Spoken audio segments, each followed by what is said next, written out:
Hi, നമ്മളിന്ന് ചെയ്യാൻ പോകുന്നത് കോയമ്പത്തൂർ സ്പെഷ്യൽ റാവുത്തർ ബിരിയാണിയാണ്. അതിന് നമ്മൾ ഉപയോഗിക്കുന്ന 5 കിലോ അരി ഉപയോഗിച്ചിട്ടാണ്, ബിരിയാണി റൈസ് ഉപയോഗിച്ചിട്ടാണ് നമ്മൾ ചെയ്യാൻ പോകുന്നത്.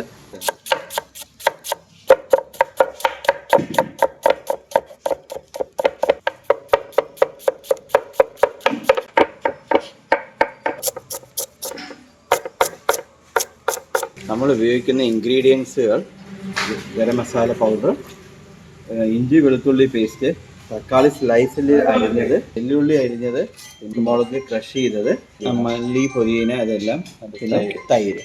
ഇതെല്ലാമാണ് നമ്മൾ ഉപയോഗിക്കുന്നത്. ചിക്കൻ മസാല, അതായത് റാവുത്തർ ബിരിയാണിക്ക് ആവശ്യമായ ചിക്കൻ സെറ്റ് ചെയ്യാൻ പോവുകയാണ്. ഇഞ്ചി വെളുത്തുള്ളി പേസ്റ്റും ചിക്കൻ മസാലയും അതുപോലെ അത് സോഫ്റ്റ് ആകാൻ വേണ്ടിയിട്ട് തൈരൊക്കെ അതിനകത്ത് ചേർത്തിട്ട് അത് നമ്മൾ നേരത്തെ ബിരിയാണി തയ്യാറാക്കുന്നതിന് മുമ്പ് തന്നെ റെസ്റ്റിന് വെക്കണം. ഓക്കെ, നമ്മൾ റാവുത്തർ ബിരിയാണി ഉണ്ടാക്കാൻ പോണത് പണ്ടത്തെ അടുപ്പിലാണ്. പഴയ ആ അടുപ്പിൽ വിറകടുപ്പിലാണ് ഈ റാവുത്തർ ബിരിയാണി ഉണ്ടാക്കാൻ പോണേ.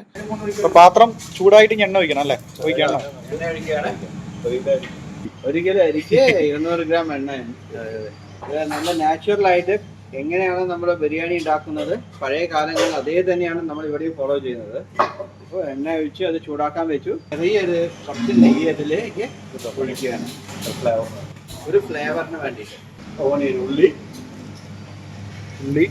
ചെറിയ ഉള്ളി കേട്ടോ. ക്രഷർ മുളക്,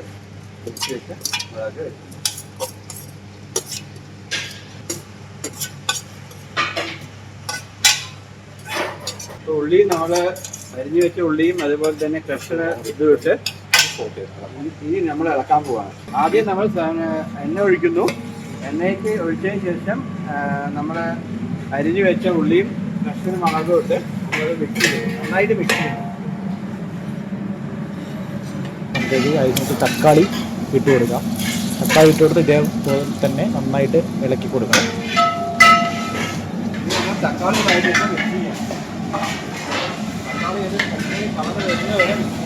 തക്കാളി ഒന്ന് വാടുന്ന വരയ്ക്കും നമ്മൾ എന്ത് ചെയ്യണം, ഇറക്കി കൊടുക്കണം.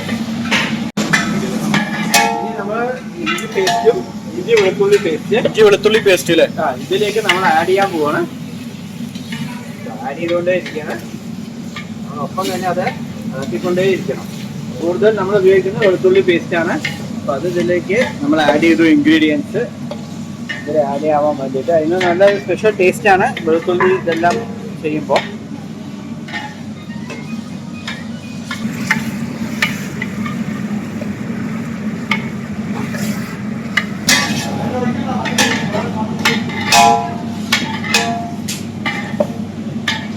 അടിയിൽ ഒട്ടിപ്പിടിക്കാതെ എപ്പോഴും അത് ആവുന്ന വരയ്ക്കും നമ്മൾ ഇളക്കിക്കൊണ്ടേ ഇരിക്കണം. നമ്മൾ ഈ ബിരിയാണിക്ക് ആവശ്യമായ മുളക് പൊടി, അതുപോലെ തന്നെ ഗരം മസാല, ബിരിയാണി മസാല എന്നൊക്കെ പറയും, അതെല്ലാം സെറ്റാക്കി വെച്ചിട്ടുണ്ട്. അത് ഇതിലേക്ക് ഇട്ട് കൊടുക്കുക. നമ്മളിത് ഇളക്കുന്നു, നന്നായിട്ട് ഇളക്കിക്കോ, അടി പിടിക്കും.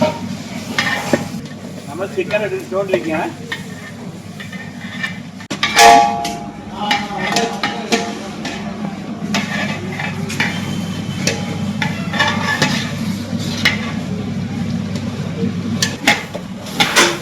ഇത് ഇളക്കി റെഡിഷ് കളറിലേക്ക് വരും.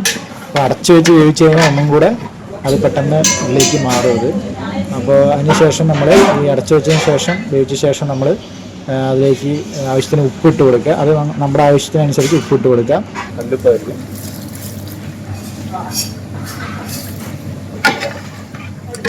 പിന്നെ ഫ്ലേവറിന് ആവശ്യമായ മല്ലിയില, പുതിന ഇല അതൊക്കെ ഇട്ട് കൊടുക്കുക. പിന്നെ അത് ഭയങ്കര സോഫ്റ്റ് ആവാൻ വേണ്ടിയിട്ട് കുറച്ചുകൂടി തൈരും കൂടെ ചേർത്ത് കൊടുക്കുക. വീണ്ടും നന്നായിട്ട് ഇളക്കി കൊടുക്കുക. ഇളക്കിയ ശേഷം നല്ലയിടത്ത് ഇളക്കും.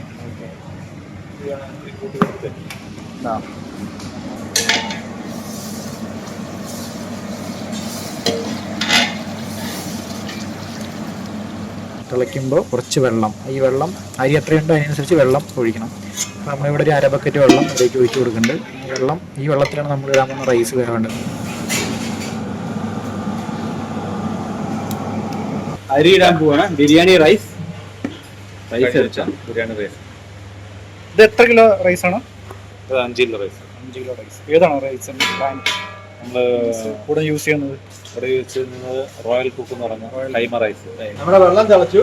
ഇനി നമ്മൾ അടുത്ത് ചെയ്യാൻ പോകുന്നത് ഈ ബിരിയാണി റൈസ് ഇതിലേക്ക് ഇടാൻ പോവാം.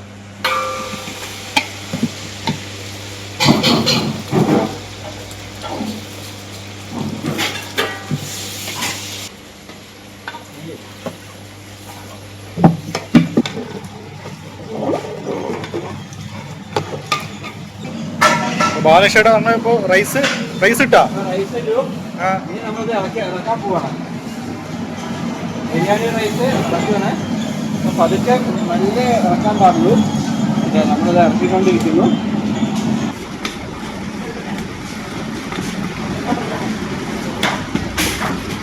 അടി പിടിക്കാതിരിക്കാനാണ് നമ്മൾ താഴത്തോടു കൂടി മൊത്തമായിട്ട് ഇറക്കുക. തിളച്ച് വരികയും ചെയ്യും. അതുപോലെ തന്നെ വെള്ളം വറ്റി അത് ചോറ് വെന്ത ഒരു പരിവാവും. ഒരു 3/4% വേവാവും.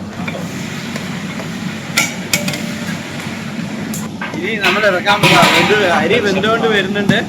ഇനി അടുത്തത് അത് വെള്ളം വറ്റി വരുന്നു. ഇപ്പൊ നോക്കൂ, അരി വെന്ത് വന്നു. നമ്മൾ ഇട്ട പോലെയല്ല, വെള്ളമൊക്കെ വറ്റിപ്പോയി. അപ്പോൾ ചിക്കൻ്റെ കഷ്ണങ്ങളെല്ലാം അരിയിൽ ഇങ്ങനെ നമ്മൾ ഇറക്കുന്നതൊപ്പം തന്നെ അത് ഒന്നിച്ച് അരിയോട് കൂടി വരുന്നതാണ്. നമ്മളിനി അവസാന ലാപ്പിലേക്ക് പോകണം. നോക്കൂ, തിളച്ച് വരാനായി പാകത്തിലേക്ക് എത്തി. തീ കുറച്ചിട്ടുണ്ട്. ഇനി അടുത്തതായി നമ്മൾ നെയ്യ് ആഡ് ചെയ്യാൻ പോവാണ്. കുറച്ച് നെയ്യ് ആഡ് ചെയ്ത് ഒരു കൊഴുപ്പ് കിട്ടാനും കൂടുതൽ നല്ല മണം കിട്ടാനുമാണ് ചെയ്യുന്നത്. മൈദ വെച്ചിട്ട് ഇതിൻ്റെ ആ ഒരു എയർ പുറത്തേക്ക് പോകാതിരിക്കാൻ മൈദ വെച്ച് അടയ്ക്കുക. എന്നിട്ട് അതിന് മുകളിൽ നമ്മൾ പാത്രം കൊണ്ട് മൂടിയിട്ട് വെയിറ്റ് കല്ലെടുത്ത് വെക്കുക. എന്നിട്ട് അടുപ്പിലുള്ള ബാക്കി കണലെടുത്ത് മുകളിലിടുക. കനലെടുക്കുന്നു. ആ കനൽ ഇതിൽ വിതറിയിരുന്നു, ചുറ്റും വിതറിയിരുന്നു.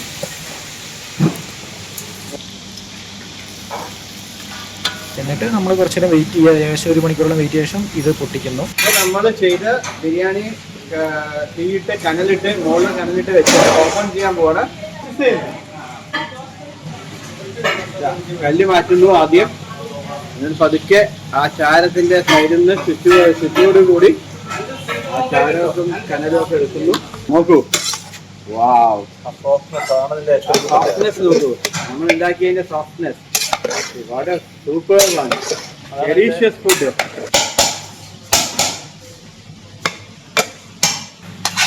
Highly delicious. നോക്കൂ, നമ്മുടെ ആർമികയിലെ the most wanted person Sahajan ഉണ്ടാക്കിയ സ്പെഷ്യൽ ബിരിയാണിയാണ് റാവുത്തർ ബിരിയാണി. ഞാൻ ഇപ്പോൾ ഇത് ടേസ്റ്റ് ചെയ്യാൻ പോവാണ്. നമ്മൾ ഇത്രയും രാവിലെ മുതൽ ഒരു 2 hours ഇതിന് പിന്നാലെ നിന്നു. നിങ്ങളുടെ റാവുത്തർ ബിരിയാണി ടേസ്റ്റ് ചെയ്യാൻ പോവാണ്. ആദ്യം ഞാൻ റൈസ് വെക്കുന്നു. സൂപ്പർ. ആ നെയ്യിന്റെ ഒരു വളരെ സൂപ്പർ ആയിട്ടുള്ള നെയ്യിന്റെ ആ മണവും എല്ലാം ഉണ്ട്. ഭയങ്കര ക്രിസ്പി ആയിട്ട് നന്നായി വെന്തിട്ടുണ്ട്. ഇത് ഭയങ്കര സോഫ്റ്റ് ആണ്. നോക്കൂ ചിക്കൻ, ഈ ചിക്കൻ എന്താ ചൂടുണ്ട്. എന്നിരുന്നാലും ഞാനത് എടുത്ത് നോക്കൂ, തൊടുമ്പോഴേക്കും അത് ഇതായി പോകുന്നുണ്ട്. ഓ സൂപ്പർ തിങ്. എങ്ങനെയുണ്ട്? Super. Chicken is very super. ഇത് നോക്കൂ, ചിക്കൻ തൊടുമ്പോൾ തന്നെ നാക്കിൽ നിന്ന് അത് ചവയ്ക്കേണ്ട ആവശ്യമില്ല. അത്രയും സോഫ്റ്റ് ആൻഡ് ടേസ്റ്റിയാണ്. അത്രയും പിന്നെ ഇതിൽ കറി കഷ്ണം നോക്കൂ. Just see the piece of chicken, so nicely. When we touch here, തൊടുമ്പോൾ തന്നെ അത് ഇതായി പോകുന്നു. എന്ത് നല്ല സോഫ്റ്റ് ആയിട്ടാണ് നെയ്യെല്ലാം ഇട്ട്. അവരുടെ കോമ്പിനേഷനാണ് ഇതിൽ പറയാനുള്ളത്. So tasty. It's really wonderful. How is the taste Praveen? എങ്ങനെയുണ്ട് ഇത് കഴിച്ചപ്പോൾ ഉണ്ടായ ഫീൽ? സൂപ്പറായിട്ടില്ലേ? വാവ്, വളരെ സൂപ്പർ. നിങ്ങൾ കൂടുതൽ ഡീറ്റെയിൽസിനായിട്ട് first try the food. It's available at Armika food court. അത് വള്ളിയോട് നിന്ന് നെന്മാറയ്ക്ക് പോണ വഴിക്ക് കരിപ്പാലിക്കും ITCക്കും ഇടയിലുള്ള ലെഫ്റ്റ് സൈഡിൽ കാണുന്ന, നെന്മാറയ്ക്ക് പോകുമ്പോൾ ലെഫ്റ്റ് സൈഡിലും വടക്കഞ്ചേരിക്ക് റൈറ്റ് സൈഡിലും കാണുന്നതാണ്. Come and taste and enjoy the tasty biryani.